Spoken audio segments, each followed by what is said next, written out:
বাগানে তো মেলায় আম হয়েছে হ্যাঁ। ভাই। হ্যাঁ, বড় বড় হয়েছিলাম, ফাইন মোটা হয়েছিলাম। বেচবে না বাগানটা? বাগানটা তো বেসবে, একটা তো লোক শোনো দেখছি রে কোন জায়গায়, ওই জায়গায় একটা লোক দাঁড়িয়ে আছে। তাই তো, তাহলে মনে হয় বাগানটা ওনারই হবে। হতে পারে। ভাই এই বাগানটা কি আপনার? কেন ভাই, কি হয়েছে? না কিছু না ভাই, আমরা তো ব্যাপারী, এই আম বাগান, কাঁঠাল বাগান, লিচু বাগান এগুলা কিনে বেড়াই। তা আপনার এই বাগানটা কি আপনি বেচবেন নাকি ভাই?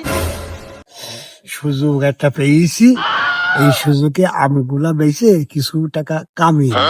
ভাই কি ভাবছেন আপনি? না ভাবছি কিছু নেই, আম তো মেলায় এসে তো যে বেচার ইচ্ছাও ছিল না এখন, তা আপনারা এখন চলে এসেছেন, তো বলেন কত দেবেন বলেন। ভাই আপনার বাগানে তো গাছ গুনে দেখলাম 117টা গাছ আছে, তো আর কি হিসাব নিকাশ করে দেখছি 50,000 টাকা দেবনি ভাই। 50,000 টাকা একটু কম হয়ে যায় না ভাই? তো আর কিছু ধরে দেন, ওই 80,000 টাকা করে দেন আপনি।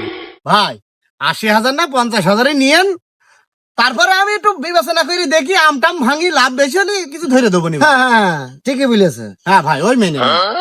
আচ্ছা ঠিক আছে। আচ্ছা এই নেন ভাই, 30,000 টাকা দিলাম, আর 20,000 টাকা মাল বেচার পরে দেবো না। আচ্ছা ঠিক আছে, তাহলে আম ভাঙার পরে সব টাকা দিয়ে দিতে হবে, কিন্তু কোনো বাকি রাখা যাবে না। তাহলে গেলাম ভাই, ভালো থাকেন। তাহলে গেলাম। আচ্ছা ভাই ভালো থাকেন। যাক, কোন ভাগ্যে যে আম বাগান এসেলাম, কায়দা রকম তো ধৈর্য দিলাম, খুলে নিয়ে বাগান আলাবো। বুঝলু ভাই, হ্যাঁ ব্যবসায়ী বছরে তো হবে না। ফাটাফাটি হবে, একদম হেভি ফাটাফাটি হবে। 1 লাখ টাকার বাগান 50,000 টাকা কিনলাম, হ্যাঁ ঠিকই আছে। আমও হয়ে যাবে সুন্দর সুন্দর, মোটা মোটা আম হয়ে যাবে দাম। অপু দিনের পশ্চিম পাড়ার বাগানটা একটু দেখে আসি, কি অবস্থা বাগানটার। ওই আম বাগানে আব্বা, হ্যাঁ চ। চলো ভাই। আব্বা বাগানে আম তো ভালোই আছে, ঝড় বৃষ্টির সময় আসছে সামনে অনেক, এবার ঝড় বৃষ্টি একটু বেশি হবে আব্বা, ব্যাপারী দেখে বাগানটা বেঁচে দেওয়া যাক। ঠিকই বলেছিস অপু, ভোলা তো যায় না, তো একটা ব্যাপারে দেখে বেঁচে দে তাহলে। এই বাগানে এবার কারা রে? এই কারা মানে? আপনারা কারা? এই বাগান তো আমরা কিনেছি। এই বাগান কিনেছিস মানে? বাগান তো আমার, তুই কার কাছ থেকে কিনেছিস? আমি তো বেচিনি। আর দূর মিয়া, কেবল 50,000 টাকা দিয়ে বাগানটা কিনলাম, নগদ 30,000 টাকা বায়না দিলাম, আর তুমি এখানে এসে কি বলছো? এ অপু, এরা কিন্তু আমাদের সাথে চিটারি করছে।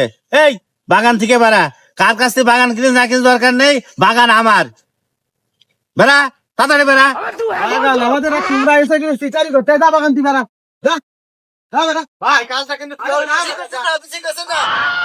বাবলু ভাই, হ্যাঁ, এই চিটারি করলাম, চিটারি খবরে বললাম তাই তো দেখছি। কতগুলা টাকা, আরে আল্লাহ। 30,000 টাকা অ্যাডভান্স দিলে তুমি, দিয়ে চিটারি পাল্লাই বললাম।